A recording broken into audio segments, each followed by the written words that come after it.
Hi, it's me again with Corel Tips and Tricks. Somebody sent me a pretty good question, and I'm going to show them how to do it. Well, they sent me a drawing, and I'm going to take my freehand tool. I want a little bit of overkill on this one. If you take your freehand tool and you go right up here and change this to 100, you're going to have the smoothing, and I'm trying to get the inside corners kind of a rounded shape. I didn't do very good, but then I'm going to take the smoothing tool and I'm going to smooth out some of these corners. You never really know what it's going to look like till you actually do this. But here's his problem.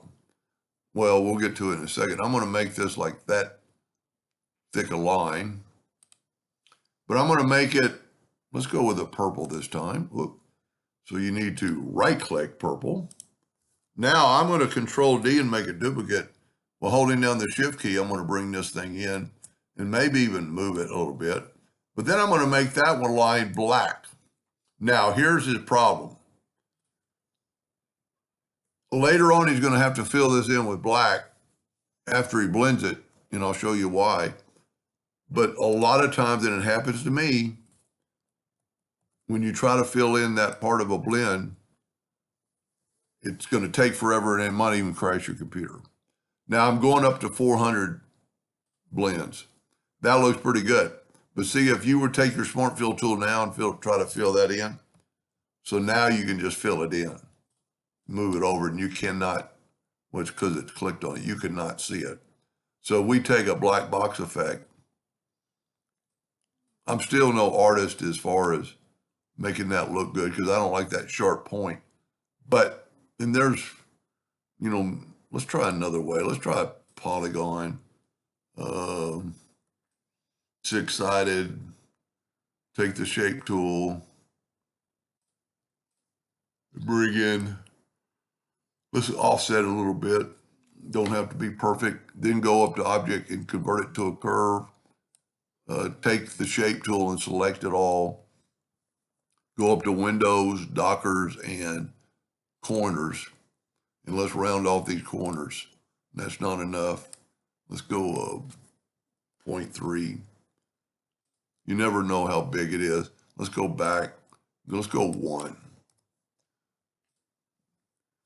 Yeah, that might be oddball enough, but we could see how now at least your corners are rounded. And because of that, we could take this and move some of these nodes and make it a little bit different.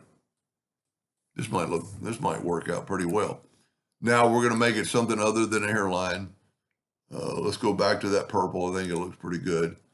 Let's Control D and make a duplicate and holding down the Shift key so it'll kind of grow in the center. This time we're going to leave it in the center.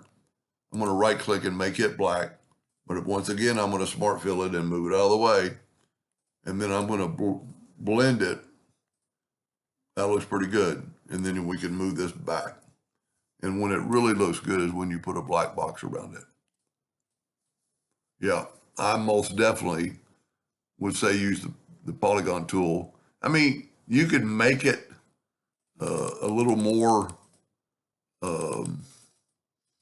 not perfect.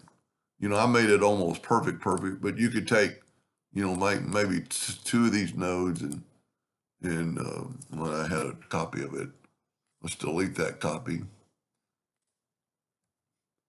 And take maybe just do 1 node, but you don't want, the more I do this, the more I'm going to mess it up, I think. And then we could take the smoothing tool and really kind of smooth out that corner. The longer you hold it on there, the longer it'll be smooth.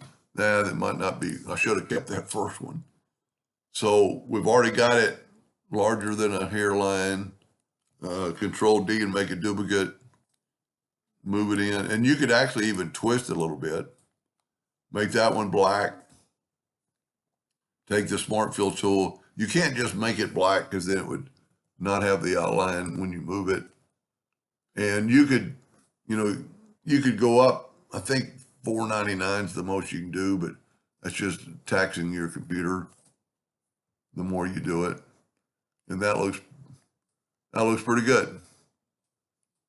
I kind of like it. Anyway, I hope that helped him and gave you an idea too, and thank you for watching.